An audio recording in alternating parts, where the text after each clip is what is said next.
One thing I've been wondering about with Paradromics, I wanted to ask you today in the BCI space, like obviously it has a ton of publicity. And I think just in the last week, I've seen maybe 2 Wall Street Journal articles. How do you guys navigate that? How do you think about, is it a rising tide lifts all boats? Do you get those questions like, hey, how is this different from what I saw yesterday in the New York Times or yesterday in this national publication?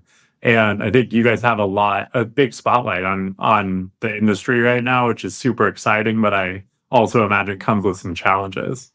I mean, right now the pie is growing faster than any one person is enhancing their slice. But then when people actually go into market and start specializing, you start carving out niches. And if you look in real mature industries, there's room for many multi-billion-dollar companies if the market is large. If I think of like the top 10 opportunities in neurotech right now, I don't think there's one that I wouldn't invest in. That's pretty exciting right now. You know what else is really exciting? Wireless power transfer. So we were born out of largely a DARPA initiative to record from thousands and thousands of channels. When you start getting in the, let's say, 10,000 channel range, simply digitizing data becomes a significant amount of the power budget. In our current regime that we're working, one of the most annoying architectural features of our device is that it has a lead, like a DPS lead, and just driving both power and data across that lead eats a lot of power. And honestly, if I were answering my own question, I would love if someone would come and do better lead technology.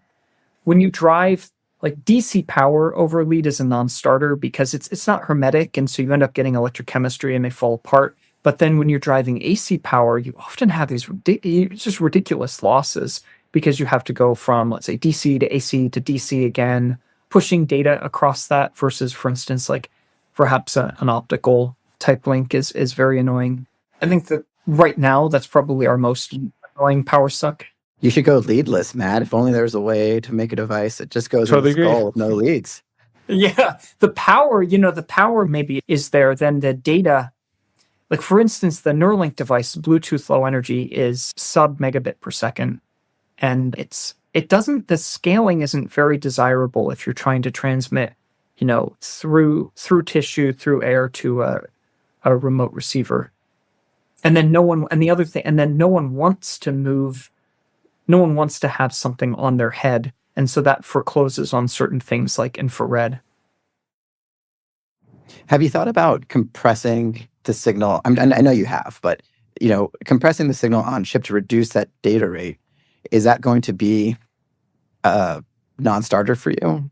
No, yes. And so, we're not even, this isn't a capability that we need in our first generation product, but something that we developed as part of our DARPA program was an analog circuit that essentially does principal component analysis. Yeah. And so that was really clever. You have to think, once you start trying to really kind of go for 10,000, let's say above 10,000 channels, you have to break this paradigm of digitizing everything and then extracting the features you want. And then you actually have to extract the features in analog and then digitize it, like there's a whole subset. And then the thing probably, Jacob, you know this, Alex, you probably know this too, neural signals, especially if you're recording action potentials, are sparse. And then so just moving to an event-based readout and transmission saves a shitload of power. And honestly, this is one of the things that has been really surprising to me, and I think is really exciting about the opportunities, was that the data rates that we're decoding from neural signals are not particularly high. So we're pulling a lot of data off, but I mean, Matt, you know this, like full speech decoding could be 40 bits per second, right? So relatively low data rates, which means there's a ton of room for us to innovate in terms of compressing that signal before we're transmitting it. And for us at Motif, actually, mood states are even a lower data rate, right? So imagine streaming mood states off. We really need low data rates if we could just figure out the right decoders. I mean, when we looked at this, trying to put it's true that like language is 40 bits per second, in order to extract those 40 bits from the sort of like mass of data that you have, you usually need like a GPU that's drawing more power than you would draw from a grain of rice, but maybe not more powered than Grayson could pump into a scooter. Our MO is usually just trying to get the data out of the body as quickly as possible, and then do the computation locally, but not in body. But shit, like, then, if we think about 10 years from now, the kind of compute that you might be able to have in an implantable GPU could be considerable.